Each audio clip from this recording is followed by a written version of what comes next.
Доколку сте органски земјоделец, обработувач или продавач, или размислувате да се вклучите во секторот со органска храна, дознајте повеќе за поддршката која овозможува Европската Унија за органските произведувачи во Европа.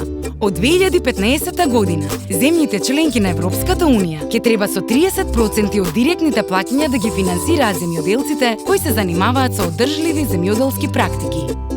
Преку зелената компонента во рамки на заедничката земјоделска политика на ЕУ, кофинансирање е достапно и за здруженијата на органски земјоделци, земјоделските задруги и еколошките организации, за да им помогне да и го објаснат органското земјоделство на јавноста, како и на земјоделците и другите активни чинители во руралните области. Европската Унија финансира и доброволни програми со кои училиштата набавуваат органски производи и во својата работа интегрираат теми поврзани со органските производи. Со тоа се зајакнува и врската меѓу учениците и органското производство. Европската Унија им помага и на трговските организации и здруженијата на трговски организации кои што ја градат свеста кај потрошувачите за органското производство на Европската Унија, контролите и ознаката за органско производство.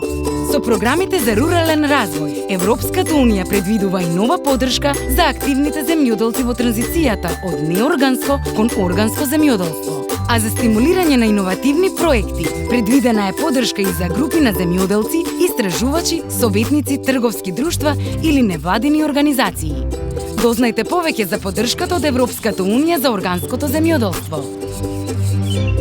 Земете бесплатна брошура од ЕУ Инфоцентарот во Скопје или ЕУ Инфоточките широм земјата. Нарачајте ја преку имейл или прегледајте ја во дигитална форма на нашата веб страница.